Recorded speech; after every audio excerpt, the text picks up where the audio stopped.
Baik rekan-rekan, kita bertemu lagi di podcast IFPI ya, di bincang-bincang pengadaan di stand booth IFPI di forum IPFE 2022. Sekarang ini kita nyulik narasumber lagi nih, berkelas nasional, pakar khususnya pakar konstruksi ini ya. Ini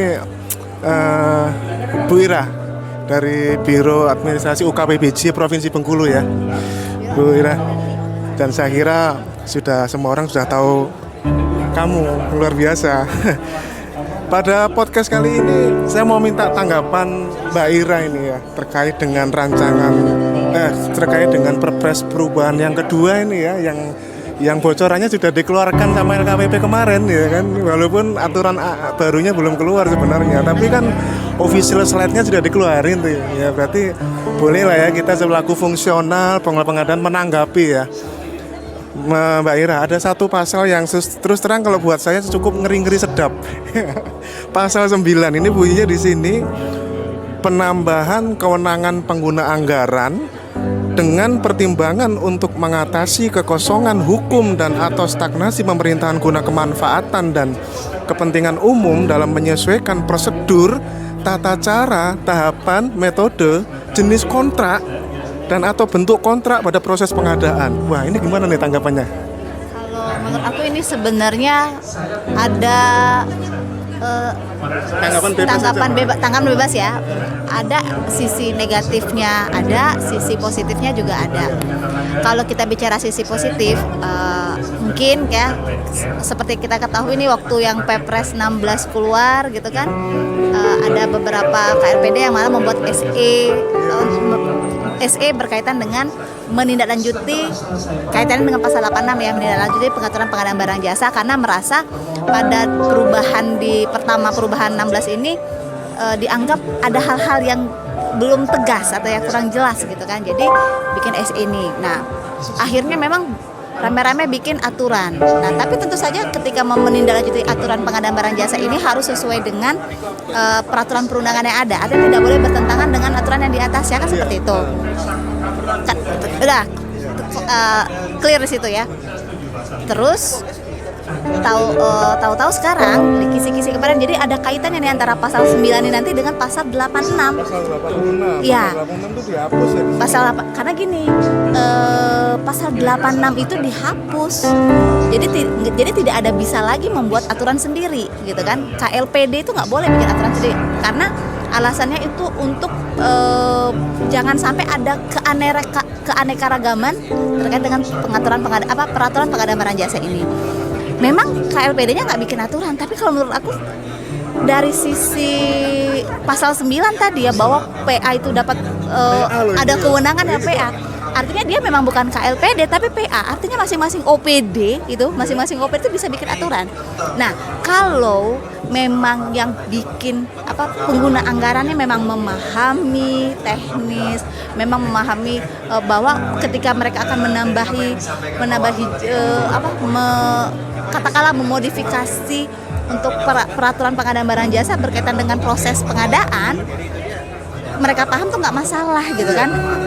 Dia bisa mampu menjustifikasi atau ada timnya yang mampu menjustifikasi urgensi persyaratan yang ditambahkan. Nah itu nggak masalah gitu kan. Tapi kalau ternyata penambahan persyaratan untuk pengaturan pengadaan barang jasa ini ternyata oleh pengguna anggaran, kadang pengguna anggaran nggak tahu teknis tuh ya, ternyata untuk menyusunnya itu karena ada unsur kepentingan di sana. Nah menurut saya ini pasalnya sangat berbahaya gitu. Kenapa? Karena akan ada nanti pengaturan yang disesuaikan dengan keinginan bukan kebutuhan lagi. Nah menurut aku sih ini cukup berbahaya lah ya. Kalau bayarnya nanti di perlemnya kayak gimana nih bunyi pasal 9 turunannya ini bayangannya? Enggak, cuman karena kalau kemarin tuh aku ngeliatnya kan karena ada yang aturan yang bahwa penambahan persyaratan itu diperbolehkan. Mungkin ini kaitannya ke sini gitu kali ya. Penambahan persyaratan diperbolehkan. Mungkin apa kaitannya ke sana kali ya. penambahan kalau kalau Perlem 12 itu kan peraturan RKPP nomor 12 itu kan penambahan persyaratan itu diperbolehkan selama tidak melanggar etika pengadaan, prinsip pengadaan kan. Cuma Bu Jin di sini itu sangat luas sekali loh, Pak. Iya, makanya prosedur. Iya, makanya aku bilang ini malah justru Pak jadi pasal yang berbahaya. Di sisi lain pasal 86-nya dihapus, malah nih pengguna anggaran tuh boleh modifikasi ya. Jadi kalau kesimpulan yang aku dapatkan ini ya, ini mungkin tapi ya diharapkan sih sebenarnya pengguna anggaran tuh nggak bikin syaratnya tambahan ya, dia tetap dengan apa yang ada, mungkin seperti itu. Karena kalau kita berpikirnya lurus akan sangat berat ketika pengguna anggaran harus menjustifikasi setiap pengadaannya disesuaikan pengaturan pengadaan barang jasa itu sesuai dengan kebutuhannya, akan sangat berat. Jadi mungkin yang dikejar itu bahwa tidak akan ada penambahan penambahan persyaratan. Jadi kalau aku sih kaitannya mungkin ke penambahan persyaratan kali ya. Barangkali ya, tapi coba Mas Agus gimana? Iya sih. Cuma jangan sampai gini kita lupa tujuan kita pengadaan beli belanja ini apa ini. Kita mau nyari vendor atau nyari barang dan jasa ini. Kita ini fokusnya malah fokus seperti hal-hal beginian ini, dan ini sangat cukup luas ya. Nanti kita lihat sama-sama nanti ya Mbak Ira ya, bagaimana turunan dari peraturan LKPP ini cukup luas soalnya ini semuanya dibunyikan di sini, prosedur, tata cara, tahapan, metode, jenis kontrak, bentuk kontrak. Keren kali. Menurut aku ini pasal yang cukup berbahaya sebenarnya, cukup berbahaya buat pengguna anggaran. Tapi sih yang perlu aku garis bawahi, kalau pengguna anggaran ingin aman, lebih baik dia tidak mengotak-atik.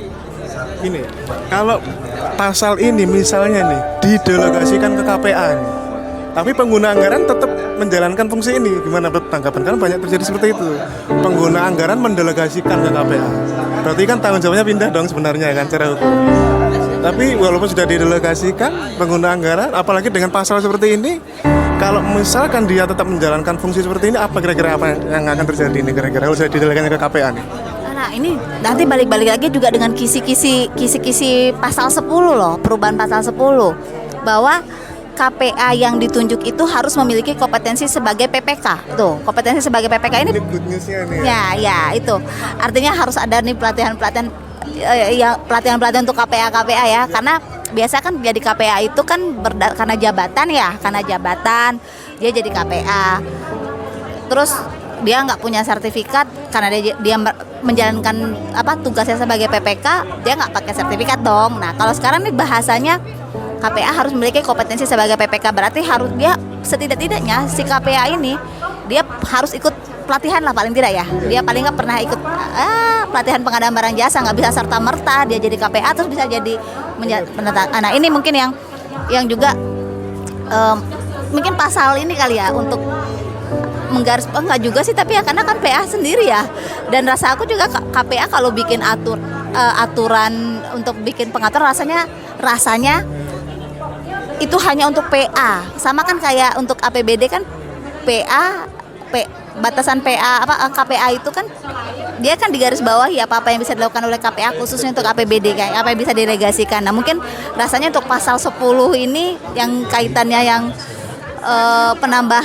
perubahan ya, pengisi kekosongan hukum dan lain-lain ini kayaknya tidak bisa didelegasikan. Iya. Oke, baik. Biasa ya. Baik, terima kasih Mbak Ira atas. Ini memang pasal 10 ini kabar baik ya. Berarti usulan ini salah satu usulan kita ini Mbak Ira.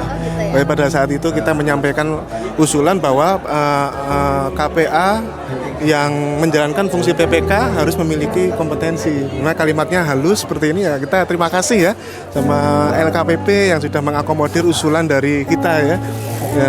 Walaupun memang pasal 9-nya ini yang harus kita lihat dulu ya turunannya kayak bagaimana Mbak Ira. Iya, mungkin kalau aku sih lihatnya mungkin kaitannya kalau aku lihat sih pasal 9-nya nanti di Perlem ya barangkali itu kaitannya ya batasannya harus ada. Mungkin kaitannya ke penambahan persyaratan itu barangkali ya. Coba mungkin kita tunggu aja ya. Kita tunggu aja peraturan turunannya bagaimana. Baik. Baik rekan-rekan ya, obrolan yang menarik ya dengan Mbak Ira ya terkait dengan menanggapi pasal 9 dan 10 ya. Dan inilah memang fungsi kita ya sebagai fungsional pengelola pengadaan yang ingin berkontribusi membangun negeri ya. Dan ini semoga bisa dilihat oleh sebanyak-banyak dan untuk rancangan sebagai bagian dari rancangan undang. Terakhir Mbak Ira, apa masukan Mbak Ira untuk rancangan undang-undang PBJ ini? Ada nggak 1-2 hal yang ingin Mbak Ira itu ingin tuh masuk di rancangan undang-undang? Sebenarnya aku pengennya sih ya kalau untuk kita para pelaku pengadaan ini ya pengennya kalau memang ada katakanlah unprocedural gitu kan, kadang-kadang mungkin ada yang kaitannya beradministratif lah ya, dan ternyata memang ada KN, tapi katakanlah KN ini bukan karena kesengajaan ya, kalau memang bisa ditindaklanjuti itu bahwa prosesnya ini adalah di administratif dan TGR, jadi tidak serta-merta kegiatan pengadaan barang jasa ini semuanya dikaitkan ke pidana gitu loh. Kalau memang ada unsur mens rea atau katakanlah memang OTT lah ya. Kalau OTT silakan memang ada unsur kejahatan di sana.